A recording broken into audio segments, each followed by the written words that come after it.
Baik, Assalamualaikum warahmatullahi wabarakatuh. Shalom dan selamat siang. Perkenalkan, nama saya Weldy Saputra dengan NIM 230301500017, kelas PJKRA. Di sini saya akan melakukan tugas menyelidiki kasus dalam pendidikan jasmani dan olahraga. Untuk narasumber yang saya wawancarai, ini dia profilnya. Baik, Assalamualaikum warahmatullahi wabarakatuh. Perkenalkan, nama saya Agnes Medianti. Saya bersekolah di SMA Negeri 2 Polewali. Saya berasal dari Desa Buangin, Kecamatan Rantai Bulahan Timur, Kabupaten Mamasa. Baik, itulah sedikit profil dari narasumber. Untuk lebih jelasnya dalam menyelidiki kasus tersebut, simak video berikut ini. Baik, langsung saja masuk di pertanyaannya. Apa yang dimaksud dengan fair play dalam konteks turnamen di sekolah?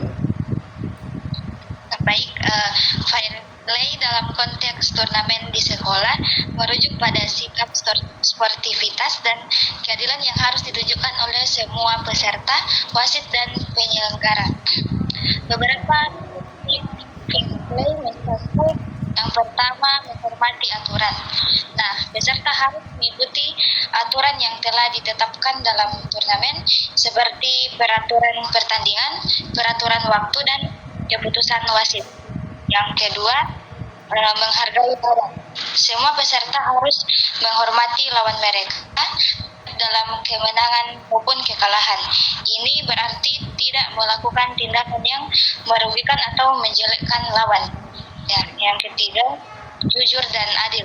Peserta harus bermain dengan jujur tanpa melakukan kecurangan atau manipulasi terhadap hasil pertandingan. Yang keempat, menghormati keputusan wasit. Menerima keputusan yang dibuat oleh wasit atau juri tanpa protes berlebih, meski terkadang keputusan tersebut tidak sesuai dengan harapan. Dan yang kelima, berkolaborasi dan turnamen di sekolah sering melibatkan kerja tim untuk membuat yang baik dengan tetap mengedepankan etika dalam bersikap. Baik, kapan dan di mana fair play mulai dipertanyakan atau diragukan dalam turnamen sekolah? Baik, beberapa situasi yang sering memicu pertanyaan mengenai fair play dalam turnamen sekolah meliputi yang pertama, kecurangan dalam permainan. Misalnya adanya pelanggaran aturan, manipulasi skor, atau permainan yang sengaja melakukan tindakan kasar. Hal ini bisa terjadi semua jenis olahraga seperti sepak bola, basket, dan olahraga lainnya. Yang kedua, keputusan wasit yang tidak adil. Terkadang wasit atau juri membuat keputusan memihak satu tim. Keputusan ini bisa menimbulkan protes dari tim atau sekolah yang merasa dirugikan, sehingga muncul pertanyaan tentang fair play. Yang ketiga, perbedaan standar kompetisi. Misalnya, adanya perbedaan fasilitas antara sekolah yang lebih besar dan lebih kecil. Sekolah dengan fasilitas lebih lengkap mungkin memiliki keuntungan tidak adil dibandingkan dengan sekolah yang fasilitasnya terbatas. Dan yang terakhir, tindakan non-sportif dari penonton atau pendukung. Pendukung yang bersikap tidak sportif seperti menghina atau mengintimidasi lawan juga dapat memicu fair play. Ini sering interaksi antara pendukung dan pemain atau pelatih dari tim lawan. Kemudian, apakah ada insiden spesifik yang menunjukkan hilangnya fair play di turnamen sekolah? Iya, ada beberapa contoh insiden yang sering terjadi di turnamen sekolah yang menunjukkan hilangnya fair play seperti yang pertama, manipulasi usia dan identitas. Ada kasus di mana tim sekolah menggunakan pemain yang sebenarnya tidak memenuhi syarat usia atau yang bukan murid sekolah tersebut. Misalnya, siswa yang lebih tua berpura-pura sebagai siswa yang lebih muda untuk mendapatkan keuntungan fisik dalam kompetisi. Yang kedua, kecurangan dalam pertandingan. Ini bisa berupa pemain yang sengaja melakukan pelanggaran atau taktik kasar terhadap pemain lawan untuk memenangkan pertandingan. Misalnya tackling keras di sepak bola atau permainan kasar dalam bola basket. Yang ketiga, ketidakadilan wasit. Kadang wasit yang seharusnya netral menunjukkan keberpihakan terhadap salah satu tim. Hal ini bisa terjadi karena kedekatan pribadi atau tekanan dari pihak-pihak tertentu, misalnya memberikan penalti atau kartu yang merugikan satu tim tanpa alasan yang jelas. Yang keempat, kecurangan administratif. Beberapa sekolah tim bisa saja melakukan manipulasi dalam pendaftaran pemain atau memilih lawan yang dianggap lebih lemah di awal turnamen untuk memperbesar peluang lolos ke babak berikutnya. Baik, siapa saja pihak yang terlibat dalam kasus hilangnya fair play di turnamen sekolah? Dalam kasus hilangnya fair play di turnamen sekolah, beberapa pihak yang biasanya terlibat. Yang pertama, peserta atau siswa atau mereka adalah individu yang mengikuti turnamen dan tindakan mereka sangat menentukan suasana permainan, apakah bersikap sportif atau justru melakukan tindakan yang melanggar fair play. Kedua, guru pembimbing atau pelatih. Mereka bertanggung jawab untuk mendampingi peserta dari sekolahnya masing-masing. Peran mereka juga menyangkut mengajarkan nilai-nilai sportivitas kepada siswa. Yang ketiga, wasit atau juri. Mereka adalah pihak yang menegakkan aturan selama pertandingan berlangsung. Yang keempat, panitia penyelenggara bertanggung jawab dengan status jalannya turnamen.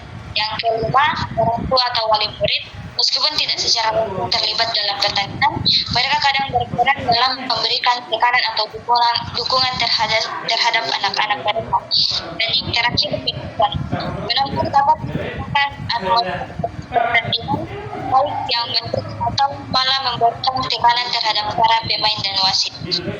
Apakah ada keuntungan yang diperoleh dari pihak tertentu dari hilangnya prinsip fair play di turnamen sekolah? Hilangnya prinsip fair play atau keadilan dalam lingkungan sekolah bisa memberikan keuntungan bagi beberapa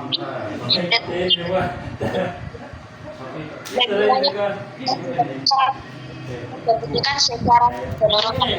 Beberapa contoh pihak memperoleh keuntungan dari situasi ini. Pertama, pihak yang diuntungkan oleh pribumi dalam prinsip tidak diterapkan, siswa yang memiliki hubungan dekat dengan atau staf sekolah atau berasal dari keluarga yang lebih mampu mungkin mendapat perlakuan istimewa. Yang kedua, guru atau staf sekolah yang menyalahgunakan kekuasaan. Jika ada guru atau staf yang memanfaatkan posisi mereka untuk memberikan perlakuan istimewa kepada siswa tertentu, mereka mungkin merasa lebih dihargai dan mendapat keuntungan sosial. Dan yang ketiga, institusi atau sekolah yang mencari nama baik. Sekolah yang lebih mementingkan prestasi daripada keadilan mungkin memberikan perlakuan lebih pada siswa yang lebih berpotensi membawa nama baik sekolah. Kemudian, apakah ada saksi yang melihat tindakan yang mencurigakan selama turnamen berlangsung? Nah, untuk mengetahui apakah ada saksi yang melihat tindakan mencurigakan selama turnamen di sekolah berlangsung, informasi spesifik mengenai kasus atau insiden yang dimaksud diperlukan. Biasanya, laporan saksi akan muncul dalam investigasi internal oleh pihak sekolah, komite turnamen, atau bahkan pihak berwenang jika diperlukan. Jika ini terkait dengan sebuah insiden tertentu, bisa jadi ada laporan dari para peserta, penonton, atau staf yang hadir di lokasi turnamen. Baik, bagaimana reaksi peserta dan penonton saat mengetahui adanya pelanggaran fair play di turnamen sekolah? Baik, reaksi peserta dan penonton terhadap pelanggaran fair play di turnamen sekolah biasanya sangat beragam, bergantung pada beberapa serius pelanggarannya dan bagaimana tanggapan panitia. Beberapa reaksi yang umum terjadi. Pertama, kekecewaan dan kemarahan. Banyak peserta dan penonton akan merasa kecewa atau marah ketika melihat pelanggaran fair play. Yang kedua, kekecewaan terhadap tim pelanggar. Peserta dari tim pelanggar seringkali menanggapi kritik dari penonton dan kawan. Dalam beberapa kasus, tim yang dirugikan oleh pelanggaran bisa mengajukan protes kepada panitia penyelenggara. Yang keempat, ketidakpuasan terhadap panitia. Jika pelanggaran fair play tidak ditangani dengan tegas atau ada kesan bahwa panitia tidak adil dalam menindaklanjuti pelanggaran tersebut, para peserta tidak dan penonton bisa merasa tidak puas terhadap penyelenggara. Baik, kemudian apakah ada bukti fisik atau digital yang bisa menunjukkan adanya kecurangan atau pelanggaran di turnamen sekolah? Untuk membuktikan adanya kecurangan atau pelanggaran di turnamen sekolah, beberapa bukti fisik dan bukti digital. Yang pertama, bukti fisik mencakup dokumen resmi, foto dan video, serta saksi. Yang kedua, bukti digital mencakup rekaman video, chat dan komunikasi, serta statistik dan data. Selanjutnya, apa dampak dari hilangnya fair play terhadap hasil turnamen dan hubungan antar peserta? Nah, hilangnya nilai fair play dalam turnamen sekolah dapat memberikan dampak signifikan terhadap hasil turnamen serta hubungan antara peserta. Berikut beberapa dampaknya. Yang pertama, kualitas pertandingan menurun. Ketika peserta tidak menjunjung tinggi nilai fair play, pertandingan bisa menjadi kurang kompetitif dan tidak menyenangkan. Yang kedua, ketidakadilan dalam penilaian. Jika peserta tidak bermain dengan jujur, hasil pertandingan bisa mencerminkan ketidakadilan. Yang ketiga, hubungan antar peserta terganggu. Hilangnya fair play dapat menimbulkan permusuhan dan ketidakpercayaan antara peserta. Baik, selanjutnya, apakah ada perubahan peraturan atau kebijakan yang dibuat setelah insiden ini terjadi? Setelah insiden hilangnya fair play dalam turnamen sekolah, banyak institusi pendidikan dan organisasi olahraga menerapkan perubahan peraturan dan kebijakan untuk memastikan sportivitas dan etika dalam kompetisi. Beberapa langkah yang sering diambil meliputi penyuluhan dan pelatihan. Sekolah seringkali mengadakan program pelatihan untuk atlet, pelatih, dan wasit mengenai pentingnya fair play dan etika dalam olahraga. Yang kedua, regulasi ketat. Penerapan peraturan yang lebih ketat mengenai perilaku di lapangan, termasuk sanksi bagi pelanggaran etika. Yang ketiga, peningkatan pengawasan. Penambahan pengawas atau wasit yang lebih banyak dalam turnamen untuk memastikan semua aturan dan etika diikuti dengan baik. Baik, dan yang terakhir, bagaimana cara panitia mengumumkan keputusan tentang pelanggaran fair play kepada publik dan apa solusinya? Mengumumkan keputusan tentang pelanggaran fair play di turnamen sekolah harus dilakukan dengan transparan dan profesional untuk menjaga kepercayaan semua pihak yang terlibat. Berikut adalah langkah-langkah yang dapat diambil oleh panitia atau pihak yang berwenang. Bagian yang pertama, cara pengumuman meliputi penyusunan pernyataan resmi. Buat pernyataan resmi yang jelas mengenai pelanggaran yang terjadi, termasuk deskripsi singkat tentang pelanggaran pihak yang terlibat dan keputusan yang diambil. Kedua, metode pengumuman mencakup media sosial. Gunakan platform media sosial resmi turnamen atau sekolah untuk mengumumkan keputusan tersebut. Yang kedua, website resmi. Publikasikan pengumuman di website resmi sekolah atau turnamen. Yang ketiga, rapat umum. Adakan rapat terbuka di mana semua peserta dan orang tua dapat hadir untuk mendengarkan penjelasan langsung dari panitia. Dan yang terakhir, email.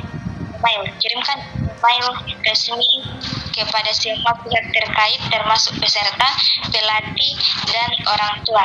Dan bagian terakhir dari cara pengumuman yaitu transparansi. Sertakan informasi tentang prosedur yang diambil untuk mencapai keputusan tersebut, termasuk bukti dan saksi jika ada. Hal ini penting untuk menunjukkan bahwa keputusan dibuat berdasarkan fakta dan bukan spekulasi. Dan solusi yang dapat dilakukan, yang pertama, pendekatan edukatif. Lakukan sesi pembelajaran tentang pentingnya fair play bagi semua peserta setelah pengumuman untuk meningkatkan kesadaran dan pemahaman tentang nilai-nilai sportivitas. Yang kedua, sanksi dan pembinaan. Tentukan sanksi yang adil untuk pelanggar, tetapi juga tawarkan kesempatan untuk rehabilitas melalui program pembinaan atau pelatihan tentang fair play dan sportivitas. Dan yang terakhir, forum diskusi. Sediakan forum bagi peserta dan orang tua untuk berdiskusi tentang masalah ini, sehingga mereka dapat memberikan pendapat dan masukan untuk meningkatkan pelaksanaan turnamen di masa depan. Baik, terima kasih atas waktunya, Saudari Agnes. Baik, itulah tadi hasil wawancara kami, dan mohon maaf jika ada yang kurang dimengerti karena terkendala oleh jaringan. Sekian dari saya. Assalamualaikum warahmatullahi wabarakatuh.